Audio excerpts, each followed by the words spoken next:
What is up, best ones worldwide? It's the best one DBTV here, back with a brand new basketball talk video.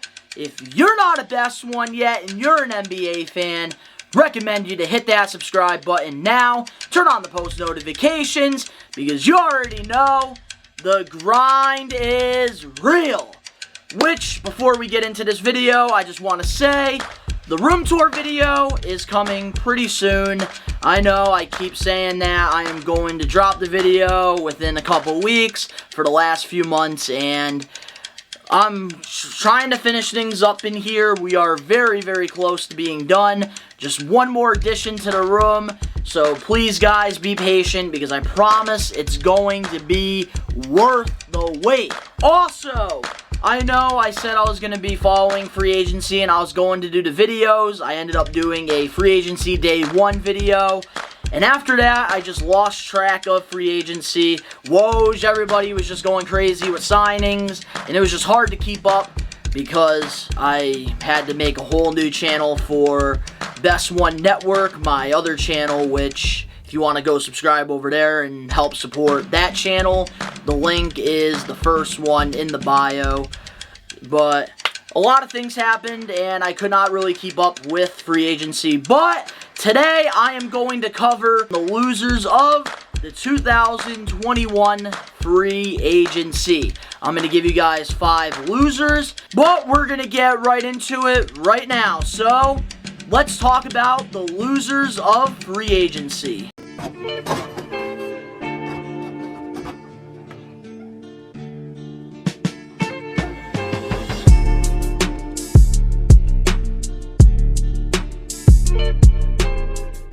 The first loser of free agency, and I think that this is the biggest loser, is the OKC Thunder. Everybody expects the OKC Thunder to be losers of free agency because right now OKC is in tank mode. They are just trying to get as many assets and as many picks as possible, and boom or bust players. I think a lot of us did not expect them to pick up Josh Giddey at number 6 with their pick, but they took a chance on Josh Giddey, who has a lot of upside but also could potentially be a bust. And it also didn't help that Josh Giddey actually got injured during the summer league as well, where rookies can show off what they have learned since playing professionally or in college or even the G League. I think Josh Giddey didn't really get to show what he can do. Hopefully he recovers quick and hopefully injuries don't become a problem in his career, but I feel like OKC is just doing a low risk, high reward because, come on now, they have literally 30 picks within the next, I think, 10 years, which is absolutely insane. They got picks from the Clippers. They got picks just all over the league, just, you know, flipping assets nonstop just for picks. And I feel like eventually they're looking at their team from 10 years from now. I know we always make the jokes about the picks and how they have a bunch of picks. They're relying on middle schoolers to be their next superstars. But I really think that OKC is looking at this from a long-term perspective. It's smart long-term because obviously the Western Conference is stacked and the NBA right now is pretty damn stacked. And there's no way and there's no point in the OKC Thunder to keep trying to compete for the play-in or first-round exits. I think what OKC is doing is absolutely smart. But when it comes to now, OKC definitely takes one of the biggest L's. They really didn't do much besides getting Kemba Walker and then just buying his contract out for him to actually end up going to the New York Knicks, which, you know, we hate the New York Knicks. But yeah, unfortunately, OKC Thunder are the first losers of the free agency. On to number 2. The second team I had to put, unfortunately, under losers for this year's free agency was the Minnesota Timberwolves. This is one team that I really like. I've always been a fan of the Minnesota Timberwolves, and Karl Anthony Towns and D'Angelo Russell, and also Anthony Edwards I like as well. I have just been a fan of this team, and it just sucks seeing that they just can't get this rebuild right. But I do feel like with a healthy Minnesota Timberwolves team, they potentially could make the play-in tournament. If not, maybe the 6th seed in the playoffs. Maybe that's just a little too much I'm asking for right there, but I feel like Minnesota, unfortunately, I have to give them an L this offseason because they didn't really do much this offseason. I do feel like health is their biggest problem and coaching. I really am not a big fan of their head coach. I believe it's Ryan Saunders. I don't really know, but I feel like what Minnesota should do is sign Kenny Atkinson. I don't know why Kenny Atkinson does not have a head coaching job in the NBA. What this guy did for our Brooklyn Nets back in the day was phenomenal. The way he developed our talent and let them all reach their full potential was amazing to watch, and what he did for the Brooklyn Nets culture was something amazing, and I didn't really understand why Brooklyn ended up getting rid of him. Probably because they're trying to compete, and that's why they brought in Steve Nash. But Kenny Atkinson, I just don't get why he doesn't have a head coaching job in the NBA with what he did with this Brooklyn culture. D'Angelo Russell played the best basketball under Kenny Atkinson. Spencer Dinwiddie went from a G League player to now being a starting point guard, to Joe Harris coming on a G League team to, getting an opportunity in Brooklyn. High draft picks like Jared Allen and Karis LeVert blossoming into great players. This was all under Kenny Atkinson. And I feel like a team like the Minnesota Timberwolves, who just can't get over that hump, and they have the players, they have the assets, but they just need that coach. And a guy like Kenny Atkinson, who just develops players to their full potential, is what Minnesota needs. And I love Kenny Atkinson, and I just don't see why he doesn't have a coaching job. And a team like Minnesota could really utilize Kenny Atkinson, especially having D'Angelo Russell on that roster. Also, another thing I didn't really like about the Minnesota Timberwolves moves this offseason were there was nothing really big. They have a lot of money that they have spent. D'Angelo Russell has the max. Karl Anthony Towns has the max. Also, Mickel Beasley, he has a lot of money he's getting paid as well, which I feel like it's not really worth paying him because you guys have Anthony Edwards, who I think has a lot of potential in this league to become an all-star, if not a superstar. And I feel like the Minnesota Timberwolves, they just either need to get a new coach where they can change that entire culture, because that could make a huge difference, or what they need to do is get more defensive weapons and maybe trade for another all-star. And the guy that I really thought that was going to be that all-star that maybe they try to make a move for was Ben Simmons. I feel like a guy like Ben Simmons could make such a huge impact on this Minnesota Timberwolves roster. You have Mickel Beasley's bad contract, and you also have a lot of good assets on your team like Naz Reid. Lots of young guys on there that you could put in a nice package deal. Even a lot of first-round draft picks as well that you probably don't need because you have D'Angelo Russell, Edwards, and Towns. As long as you don't have to flip any of those guys, you would be solid. And I feel like they should have really tried aggressively to get Ben Simmons on their team. He is definitely one of the best defenders in the NBA. Also a great playmaker, even a post scorer. Plus, I think a backcourt of him and Karl Anthony Towns could be absolutely scary, especially in the Western Conference. And he even played with D'Angelo Russell back in high school as well. So there's chemistry there. And also, I think Ben Simmons could definitely get Anthony Edwards, better shots and better, percentage-wise. I feel like Ben Simmons would have been a really good move for the Timberwolves. But I am happy with who they signed. They got Taurean Prince, who I think could be a very good role player, has some potential, a little bit of a streaky shooter, but I think he could play pretty good with this team. And they also have Patrick Beverley, who I think a lot of people are really underestimating because he was playing for contenders for a couple of years with the LA Clippers. I feel like Pat Beverley is going to bring something different to this team that they really need, and that's toughness. And I really like the move of Pat Beverley. He's a leader. He's not afraid to speak up. And having these young Wolves by his side, I think, they're only going to get better. But it's just not enough. Timberwolves, they need defensive players, and they need a new coach. I really hope Minnesota could figure out what's going on, because I would love to see Minnesota compete for a title. On to number 3. The third loser I have for this offseason is the Dallas Mavericks. A lot of people are probably like, why do you have Dallas as losers this free agency? They have a superstar in Luka Doncic, and that's all they need to compete.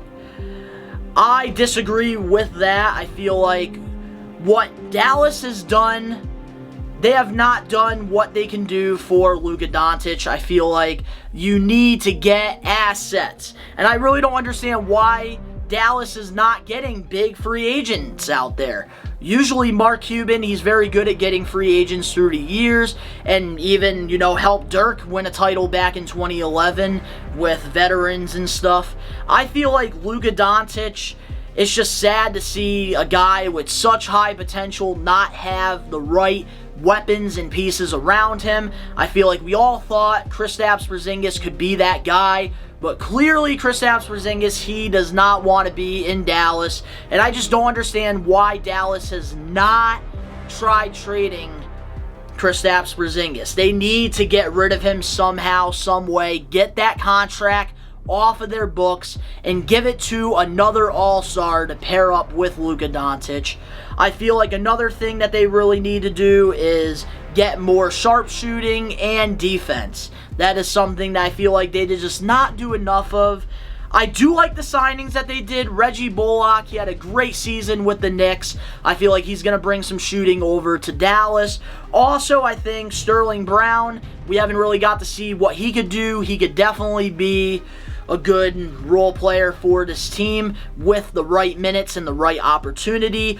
Also, Moses Brown, he had a very good season with the OKC Thunder, which obviously the Thunder have nothing really, they have good things going for them in the future, but right now they don't really have much. Moses Brown took advantage of that opportunity and proved that he could be a pretty good role player on a good team, and I feel like these were good moves for Dallas, but I feel like it's just not enough for defense. They need more defense on their team. They need toughness. I feel like a guy like Pat Beverley would have been perfect for the Dallas Mavericks, and I think that's why Timberwolves I have to give a little bit of credit for, because Pat Beverley does bring something completely different than a lot of other players bring to the table when it comes to defense and leadership. I just feel like them not trading Porzingis was the biggest mistake that they made, unless they're hoping that Porzingis goes off in the beginning of the season, and then maybe some team will take that bait and, make a trade, which is what Dallas probably could do. But Dallas needs to get Luka another superstar, or at least an all-star, and get him different pieces. You can keep trying with the same role players. I feel like it's just not enough. Dwight Powell's not enough. Maxey, he's not enough. I feel like Dorian Finney-Smith, he's not enough. Tim Hardaway Jr., he's not enough. Jalen Bronson's not enough. They need to do something, because teams out there would die to have a guy like Luka Doncic on their team. Like, they have that guy right there in Luka Doncic. Luka Doncic could easily be a number one option on a championship team. I think Luka Doncic has the potential of being more than just a superstar. He could potentially be a GOAT. But he's never going to reach that GOAT status unless this, front office, they make better moves. Get Luka some talent in Dallas. On to number 4. The number 4 team that I have that are big losers in this free agency are the New Orleans Pelicans. It's the same situation with the Dallas Mavericks. You have a superstar in Zion Williamson, you have a great all-star in Brandon Ingram, and you are not letting them reach their full potential. You're not giving them the right pieces around them. And if anything, I feel like New Orleans is just playing the cheap card. I think them not bringing back Lonzo Ball is going to bite them right in the ass. I think Lonzo and Zion had lots of potential there. Plus Lonzo and Brandon Ingram, they just have that chemistry for playing together in Los Angeles and New Orleans. I'm very disappointed in them not bringing Lonzo back. I think a lot of us really have made Lonzo Ball an underrated player. In the beginning of his career, when he got drafted by the Lakers at number 2, he was the most hyped player going in the league since LeBron James.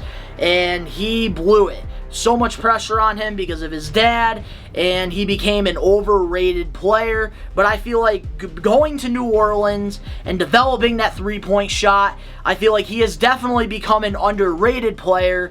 And I'm just very disappointed that the New Orleans Pelicans just decided to move on from Lonzo Ball. And I know Brandon Ingram and Zion are probably pretty upset that a talent like Lonzo is not on their team anymore. Because one thing that we all can agree on, I think, is that Lonzo makes the players around him better. What has Kyle Kuzma done since Lonzo left him? Same with TJ Leaf. Nothing! So I feel like with the New Orleans Pelicans, I thought it was a great move getting out of that Steven Adams contract for Jonas Valanciunas. I feel like it was a great move. Also signing Devontae Graham after Lonzo went to Chicago, I think was also a good move. But do I feel like this is enough to keep Zion happy? I don't think so. And I feel like when you have a superstar like Zion Williamson and you have an all-star like Brandon Ingram, you have to do what you have to do, especially being in a small market team, to keep them happy. And I feel like that's not what the Pelicans are doing. I feel like if anything, they are just slowly, ruining what they have. And I feel like pretty soon, Ingram and Zion are going to want to leave New Orleans because of what David Griffin has done. Stan really messed a lot of things up for them.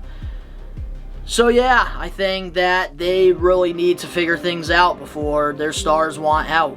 On to number 5. And the last team that I have losing free agency was the Portland Trailblazers. I feel like this is a situation that could be a lot worse than Dallas and New Orleans. Dallas has Luka, New Orleans has Zion Williamson. Portland Trailblazers have Damien Lillard. And I think that this situation that they put Damien Lillard in is so much far worse than Dallas and New Orleans. Damien Lillard has been one of the most loyal players in the NBA. He has given his heart and soul to the Rip City, and he continues to stay loyal for this franchise. And I feel like the franchise is just not giving Damien Lillard enough pieces to compete for a title. I feel like they think that CJ McCollum is that second option for Damien Lillard, and that is how they can win a championship. And every year they try this, it doesn't work. Sometimes you can fix things that aren't working, but the problem is with Portland is they try to keep the same squad every single season and just let Lillard do his thing and just give him some decent players. But here's the problem. I think a lot of people, and I'm not going to take away anything from CJ McCollum, he's a good player. CJ McCollum is a good player in this league. He scores, he does what he has to do. But I feel like through time, he went from being underrated to overrated. I think CJ McCollum, lots of people think that he could be the second option. He is not ever going to be a second option for a championship team. And I feel like this is what's wrong with Portland. I feel like they've had a lot of opportunities to trade CJ McCollum, and they just never did that. And I feel like Portland is one of the most loyal franchises out there for their players. It's a good thing, but sometimes you have to sacrifice in order to win a championship. You can't play it safe. When you play it safe, you are not going to win a championship. The Portland Trailblazers, the team I compare them to is the Boston Celtics back then. I feel like the Boston Celtics, they made a big move back in 2013 with the Brooklyn Nets, where they traded Paul Pierce, Kevin Garnett, and Jason Terry to the Brooklyn Nets for a bunch of draft picks. And at the time, a lot of people thought that the Brooklyn Nets were set. They were going to win a freaking championship. I was one of them. I was an excited Brooklyn Nets fan, but then it bit us right in the ass, and we became one of the worst laughingstock teams of the NBA for years, until Sean Marks and Kenny Atkinson did what they did and, turned nothing into something. But now I'm getting a little off topic on that. The Celtics had it set. They had it made. They had two routes that they could have taken. They could have gone the rebuild route, where they had these draft picks and they just drafted these young guys and, tried to create a dynasty, or trade these high draft picks for superstars to pair up with your underrated assets that you picked up. Because the Celtics did not expect Isaiah Thomas to become a friggin' runner-up for MVP and being one of the best players in the league, easily one of the most underrated players. I feel like the Celtics were in such a sticky situation where it's like they could have either rebuilt and competed later on or compete now. But the Celtics, they wanted to play it safe. They did not know what they wanted to do. So what happened was they traded Isaiah Thomas when he was hurt, one of the most classless trades in NBA history, for Kyrie Irving, and they tried to have Kyrie Irving lead a bunch of young guys to a championship, which that's not how it works in the NBA. The Celtics, they just tried playing it too safe. They wanted both. They wanted to compete and keep getting young assets. But in the NBA, you just can't do that. And I feel like that's the problem right now with this Portland Trailblazers team, is that they're just playing it too safe. That is why they're not making any moves. And in the NBA, in order to win a championship, sometimes you have to take risk. Every team has to take risk to win a ring. Toronto Raptors, they took risk and they traded DeRozan for Kawhi Leonard. And look what happened with the Toronto Raptors. They got their first championship because of trading their most loyal guy in DeRozan for Kawhi Leonard, who is one of the best players in the league, even though he did leave. What Portland has to do, they have to trade CJ McCollum. He is just not that second option. And I feel like Lillard deserves to have a superstar by his side to compete. And it just sucks to see, because right now Lillard is in his prime, playing the best basketball he's ever played in his career, just for him to just keep making it short, which is just sad. And I just didn't really like the signings that they did. They signed Cody Zeller, who I think is just not that good, and Ben McLemore, who I think could also be one of those players that, if he gets the right minutes, the right opportunity, the right system, he can play good and be a good role player. But I feel like this is just not enough for the Trailblazers. They also lost Carmelo Anthony as well. They lost Zach Collins as well. And I feel like what they're just doing is just not enough for Lillard. You have Norman Powell, who you should try to flip. You have friggin' Nurkic, who I think is very overrated. And they could definitely use a better center in Portland. And also, CJ McCollum, you should definitely be able to flip him and get yourself a freaking all-star or a superstar to pair up with Damien Lillard. And I feel like if they don't do good this season, Lillard is going to want to request a trade. And as he should, he deserves to. The problem is with Portland is they don't want to take risk, and it's right now biting them in the ass. And that is why I have them as losers for free agency. So there were my 5 losers of the 2021 offseason. A lot of things could change. There's still some underrated free agency players that are left that some of these teams could sign. There are trades that obviously could still happen before the season starts. But if you guys enjoyed this video and you guys want me to do a winners video, which will be the next video on DBTV, unless something crazy in Brooklyn happens, smash that like button now. If you're not a best one yet and you are an NBA fan, I'm telling you, please hit that subscribe button now. Turn on the post notifications. The links are down in the description below. Go follow me on my social medias. All the links are down below. Also, if you want to help me rebuild my Best One Network channel, I had to make a new channel because of being shadow banned from YouTube with a lot of copyrighted videos in the past. So if you want to help me get my subs back up on there as I try to post new content over on that new channel, go check that out. The links are down below. It really will help those channels grow, and, you know, the support, it means a lot. But to all the best ones out there worldwide, we are taking over.